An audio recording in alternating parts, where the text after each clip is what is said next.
What's going on, guys? It's Groove back again with another one, and today we have Fake by Robert Kiyosaki. Fake money, fake teachers, and fake assets. So this book came out in 2019, so it's one of his newer books, but I don't hear anybody talking about this, and I actually really enjoy this book. And it's definitely an exposing book, and it's kind of like Creature of Jekyll Island, where it kind of talks about how the Federal Reserve was created. And so today's video, we're going to be going over fake money. So what does he mean by fake money? So when President Nixon took us off the gold standard in 1971, the US dollar became fake. Like the money we work for today, the time we give for the dollar today, it's fake. It can be printed out of thin air. It's not backed by anything. Fake money makes the rich richer, but it makes the poor and middle class poorer. And it took for a while for this for it to be seen in real life, in real time. But now everybody knows it's getting so much harder to live life, to buy a house, to take a trip or vacation, to get a car. So many people are struggling today, and this is the effects of taking the dollar off the gold standard. So he says today there are three types of modern money. So we got God's money, which is gold and silver. We got government's money, which is dollars, euros, and pesos. And we have the people's money. And he says that's Bitcoin, Ethereum, and Zipcoin. I don't know what the heck he's talking about with those last two. The only people's money is Bitcoin. Ethereum and Zipcoin, yeah, I don't know. But again, he wrote this in 2019.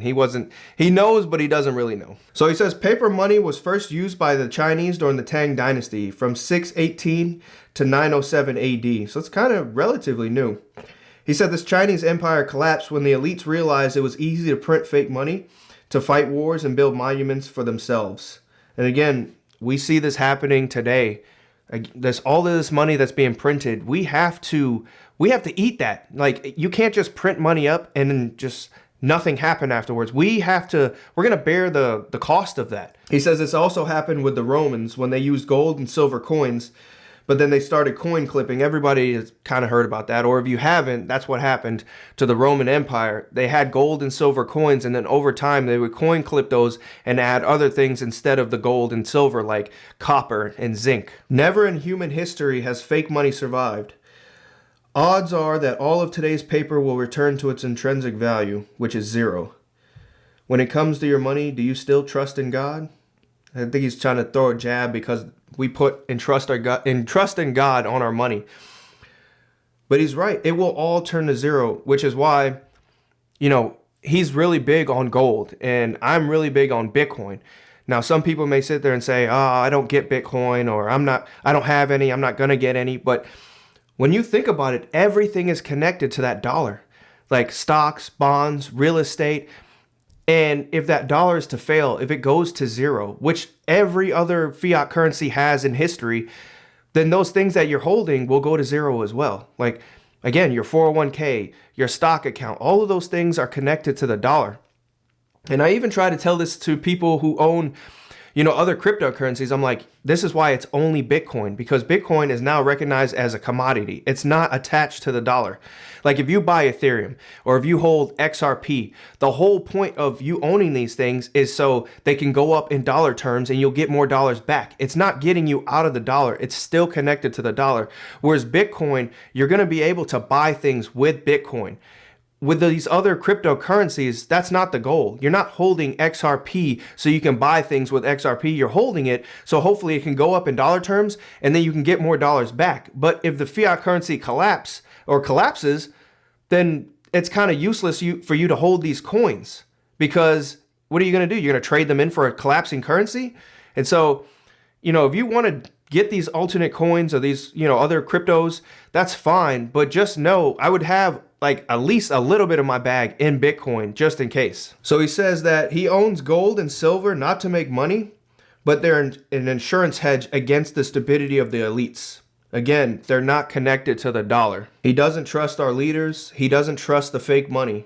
This is why he owns real gold and silver. And lately now, I've been seeing him talk about Bitcoin a lot more, because he has his own podcast and stuff. So he's really a big proponent of Bitcoin. He says all investments have a risk. Real gold and silver has no risk. The price of gold and silver will go up and down because the value of our fake money is going up and down.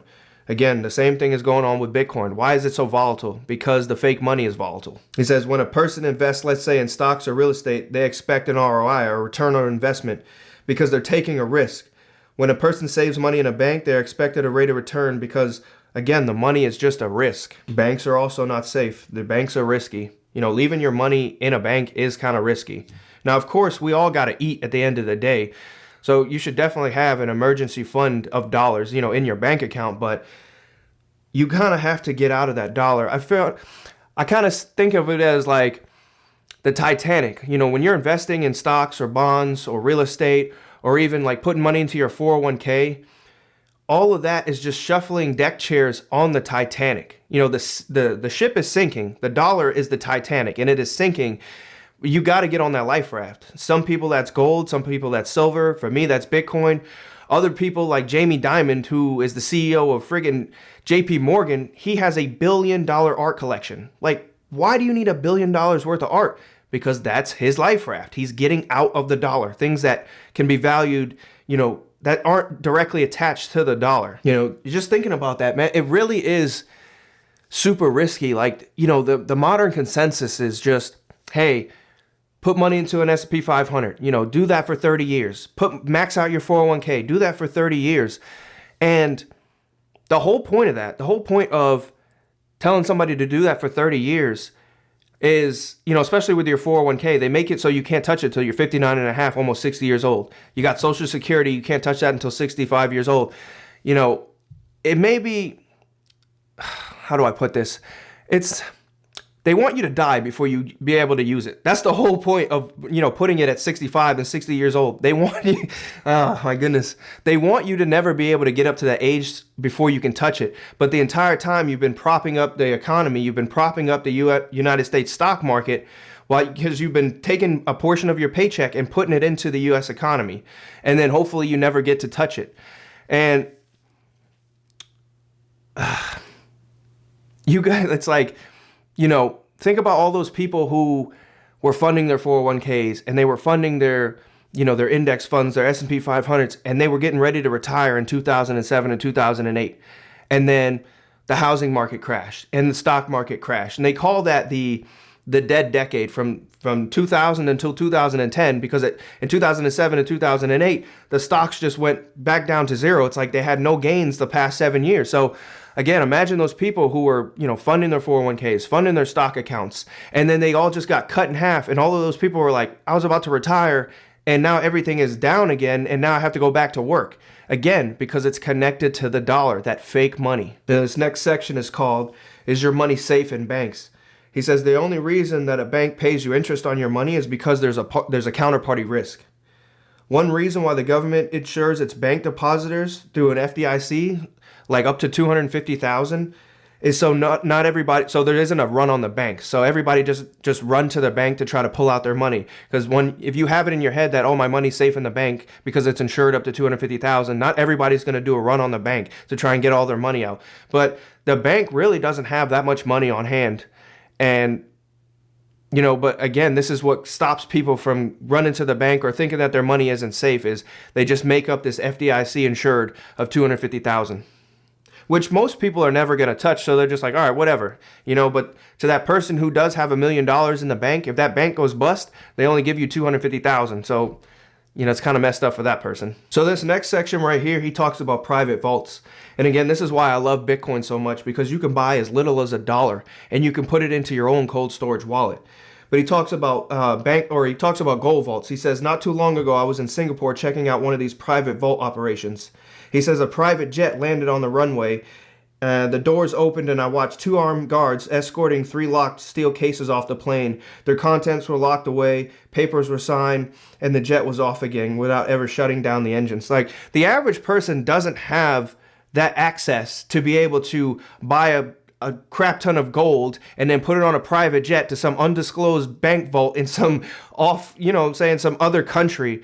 But with Bitcoin, it's the same thing as gold. only that you can store it on your own. You can store it in your head if you want to, and nobody else can touch it. You don't have to worry about private jets. You don't have to worry about armed guards or trusting, somebody who's taking care of another vault in another country. You can just keep it on your own. On top of that, there's these things called multi-sig wallets. Like, you can have one part of the key, and then you can have multiple keys in multiple countries that unlock your Bitcoin. And so, again, it's just makes it harder for a lot of people to get it, but it's easy to set up. He says the system is broke and broken.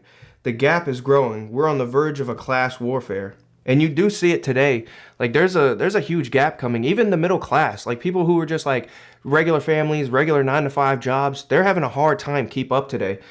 And it is kind of crazy. We are going into a time where it's like you're either going to be rich or you're going to just be struggling. No matter, even if you have a family, even if you have a house, you're still just going to be living paycheck to paycheck if you don't understand the system, if you don't understand money. And again, once you understand this stuff, it's like easier to move through the minefield, because a lot of people today, they will hate on rich people. And when you understand that the money is fake, when you understand that they can print an unlimited amount of dollars, like, there's no reason to hate on somebody who's rich, because again, that pie is unlimited. So you can get yours. You just got to figure out a way how to get it. So he has some stats in here as well of the American decline from 2017. He says a child's chance of earning more than his parents or his or her parents has dropped from 90% to 50% in the last 50 years. Again, this is just signaling how bad this money system is not working. The fiat it's dying. The system, you can't run it forever. It just gets worse and worse and worse. And you see it. You got millennials doing car or van life. You got Gen Z kids not trying to move out of their parents' home.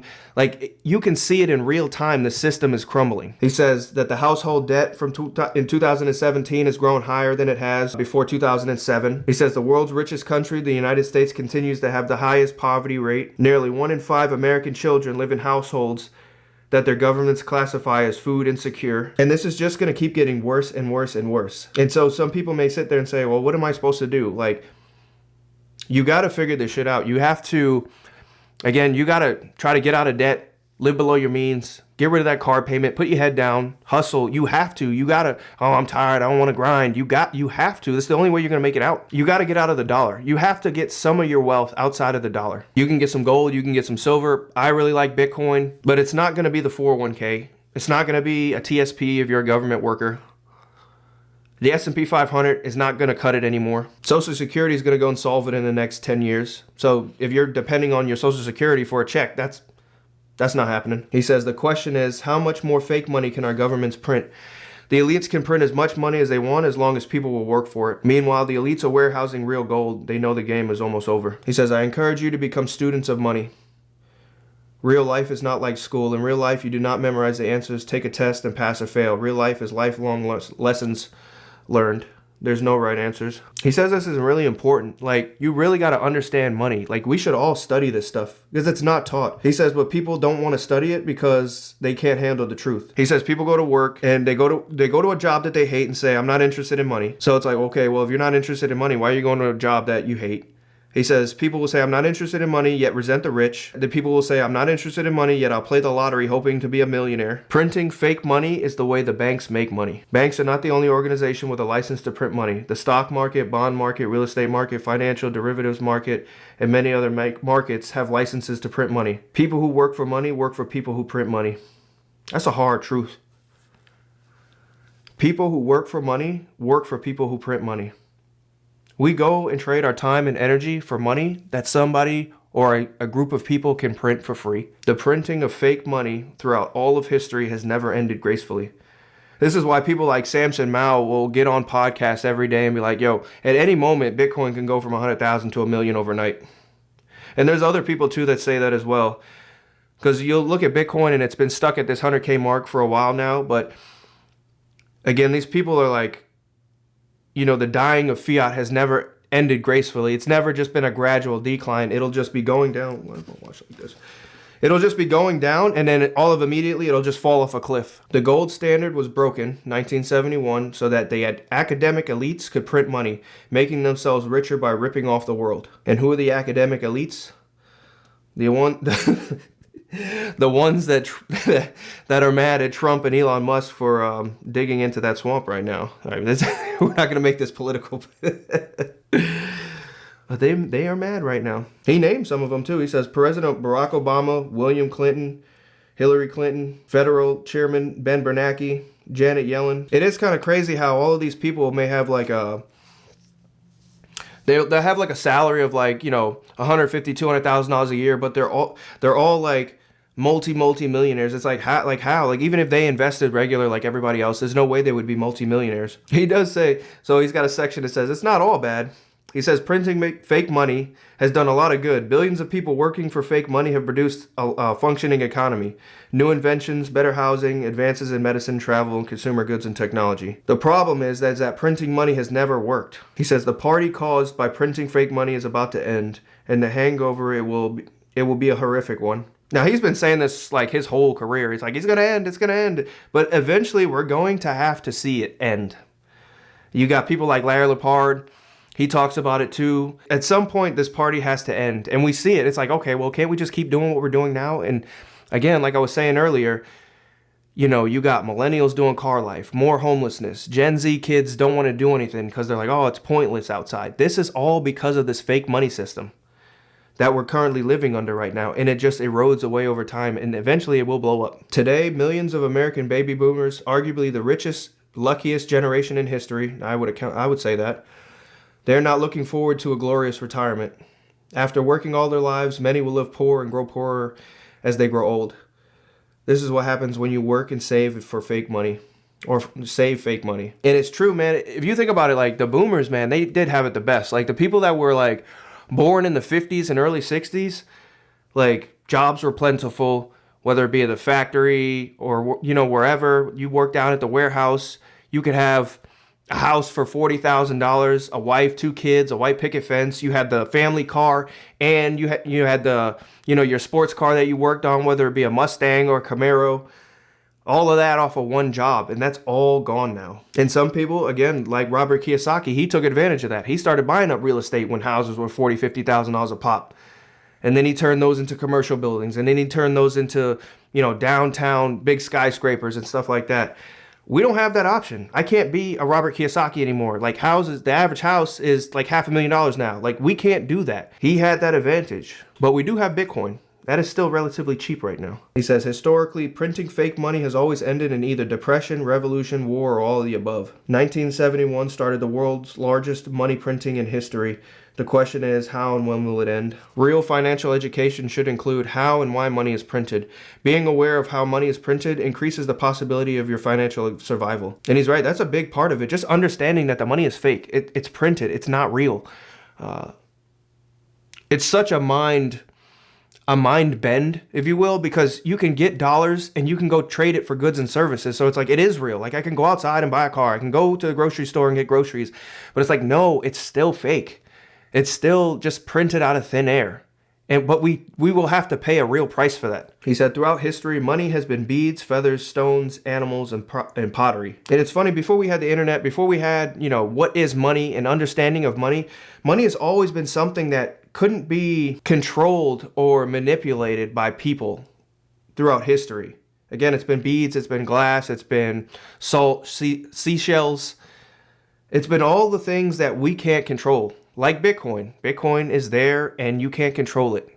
You can't just make more of it like you can do with XRP or any other cryptocurrency. It's always been something out of the hands of humans, or gold and silver if you want to throw that in there too. When you save money in your bank, your money is printing money. When you use your credit card, you're printing money for the bank. When you borrow for a car or a home or a business loan, you are printing money. You're printing money for the bank, and the bank charges you interest on that newly printed money. It's wild when you think about this too, because you'll see people on social media like flashing dollars, and they got the money phone, and oh, look at me, I got 10 bands, I got 20 bands, look at all of these hundreds that I got. It's like, it's all fake. You're showing fake shit. Excuse my language. You're showing fake stuff. It's all fake. The money is fake. I mean, it's cool that you have something, you know, that not a lot of people have, but at the same time, you're flashing something that has, you know, there's an unlimited amount of it. In 2007, there was $700 trillion in derivatives. In 2008, the financial weapon of mass destruction imploded, nearly bringing down the world economy. In 2018, there were 1.2 quadrillion in derivatives. And again, and then they printed even more money after 2020 and COVID. There's a lot of people right now that are saying that the system is going to fail this time, right? But then you have others on the other side of the aisle because they're like, all right, this is going to collapse. But then you have others on the other side of the aisle that are saying that they're not going to let it collapse. They're just going to print even more money. It's like, drugs, if you will. Like you get a hit the first time and then the next time you do it, you need a double dose. And so now they're going to print even more money to keep the show going.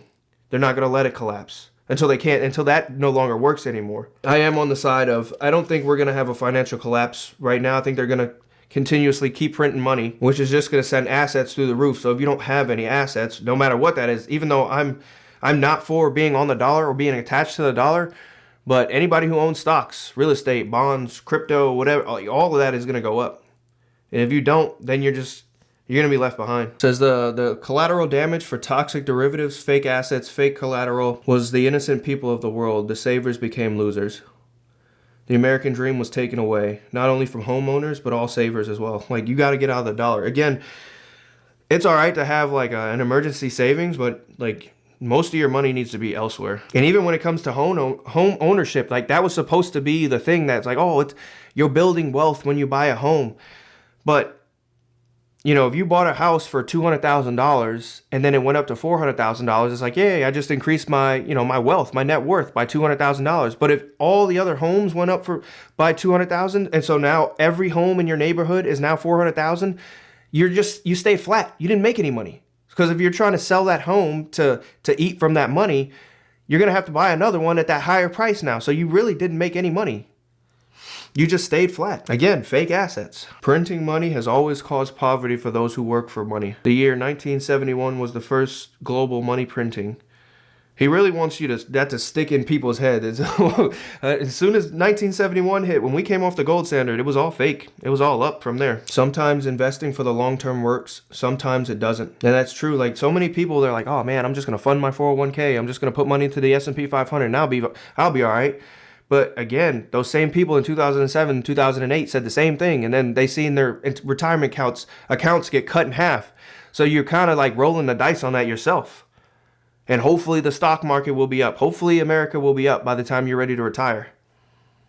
That is what you're doing. You're literally betting. Hopefully the system is still up and running, and doing good by the time I'm ready to retire. He says Bitcoin came onto the scene in 2009. Just as the banking system was on the verge of collapse, which is really weird as well. It's like this thing came at the perfect time. Okay. So one giant advantage that cryptocurrencies and blockchain technologies has is the trust and security outside the banking system. As cryptocurrencies evolve, the power of the banking system will lose its grip on the financial freedoms of the world. I do believe that too. I believe, and that's what a lot of people sit there and say, like, oh man, like they're going to fight against Bitcoin. And I feel like there's going to be this parallel system, and it's either you can use dollars or you can use Bitcoin. And eventually everybody's going to be like, yo, I want to use that Bitcoin stuff. Like my dollars just keep going down in value. Bitcoin keeps going up in value. Like those people are having better lives. They're more happier. They're getting wealthier year after year. Like, and they'll just swap over to the system. So it doesn't necessarily have to fight the banking system. The banking in the current fiat system will just kind of crumble and disintegrate on its own. But nobody knows exactly when that will happen. But it will happen. Today, people without real financial education are blind. They cannot see the cash heist. They cannot see that their labor and lives are being stolen from via the money they work for. This is why this stuff is so important, man. Some people be like, man, he's like, I tell people I read books all the time, and they're like, what kind of books do you read? And I'm like, oh, I read books on money and history. And they're like, oh, like I like fantasy stuff. And I'm like, man, you better learn this stuff. like you trade our time and our energy to get money, and you know nothing about it, man. Like this is real, man. Y'all gotta clamp down and figure this stuff out. He says, I listened to a group of millennials who were struggling with student loan debt and blaming the baby boomer generation for ripping them off. Little did they know that the millennials and boomers are actually in the same boat. And you're right. You know how many old people I see at Walmart pushing carts back to the front? I'm like, there's no way I'm 60 or 70 years old doing that. But they don't have no choice because they didn't learn about money. It's not necessarily rich people, or it's the people who can control the money. The people who are printing the money. Those are the people you should be angry at. The Federal Reserve. And so yeah, that's pretty much it for this part, man. Hopefully y'all got a good understanding of money, how it started, how we went off the gold standard in 1971 that turned this whole thing upside down and just started to just mess with society. And it's not even just money. It's everything in general. If you think about it, you know, yeah, people may be broke because of the money system, but it makes your mind like it doesn't make you think right. You start doing different things. Like people don't want families anymore because they can't afford them. People don't want kids anymore. The type of work that you try to go to, instead of going down the route of things that you're interested in, it's what pays the most. All of this is because of bad money. It makes you do different things. It makes you live your life differently. And, you know, the more people understand this stuff, the more you can kind of work towards like avoiding the mines in the minefield and getting ahead in this world or in this society that we live in and have to play with this fake money. And so with that, go ahead and hit a like and subscribe. I'll catch you guys on the next one. Peace.